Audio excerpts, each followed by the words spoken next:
retrouve aujourd'hui pour un tutoriel assez simple. Donc aujourd'hui, je vais vous montrer comment ajouter un utilisateur à votre compte Google Ads. Donc l'objectif, c'est de pouvoir confier les clés entre guillemets de votre compte Google Ads soit à un autre membre de votre équipe, soit à potentiellement un partenaire, une agence avec qui vous travaillez. Donc tout simplement, première étape, allez sur votre compte Google Ads, c'est évident. Ensuite, vous allez dans Outils et paramètres, donc la petite molette ici en haut. Dans Configuration, vous allez dans Accès et sécurité. Et ici, du coup, vous avez accès à la gestion de tous les utilisateurs. Donc là, si vous voulez ajouter quelqu'un, vous cliquez sur le plus bleu. Donc ici, pour vous expliquer un petit peu, il y a différents niveaux d'accès au compte.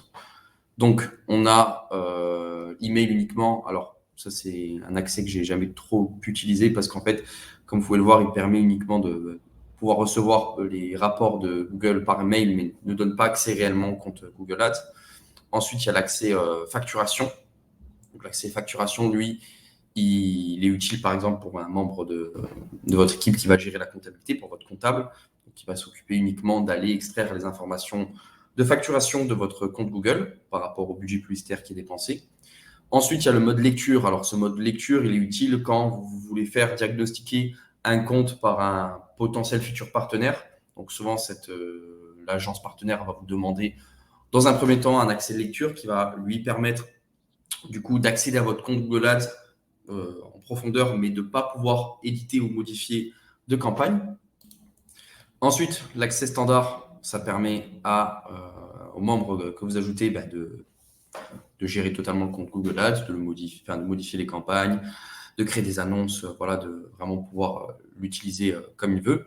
Et finalement, il y a l'accès admin. Donc là, celui-là, vous n'allez pas le donner à tout le monde, vous allez le donner vraiment aux personnes de votre entreprise, peut-être votre associé par exemple, parce que l'accès admin, il permet, en plus de la modification complète du compte, de modifier les utilisateurs, illustrateurs et associations des produits. Donc l'admin que vous ajoutez pourra également ajouter d'autres personnes par la suite. Donc ici, vous pouvez mettre une expiration de l'accès. Imaginez que le partenaire vous propose du coup un accès lecture pour faire un diagnostic en une semaine, vous pouvez le laisser du coup pendant une semaine sur le compte.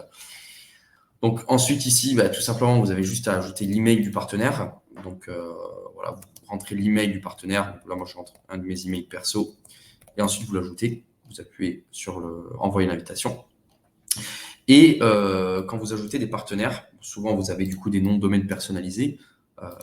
Donc, ça va être le nom de l'entreprise. On va prendre un exemple. Imaginez un exemple, agenceboost.com. Donc, quand vous ajoutez un partenaire avec un nom de domaine personnalisé, comme vous pouvez le voir, là, j'ai appuyé sur envoyer l'invitation. Google me dit que le domaine n'est pas autorisé. Donc, quand vous avez ça, il n'y a rien de grave. En fait, il faut juste partir dans l'onglet sécurité. Et en fait, il va falloir ajouter un nom de domaine autorisé. Donc, vous voyez qu'ici, le nom de domaine autorisé, il y a le mien, celui de Gmail. Et du coup, il faudra ajouter celui de Agence Boost, dans l'exemple, donc qui n'existe pas, .com. Une fois que votre domaine est ajouté, vous avez juste à revenir.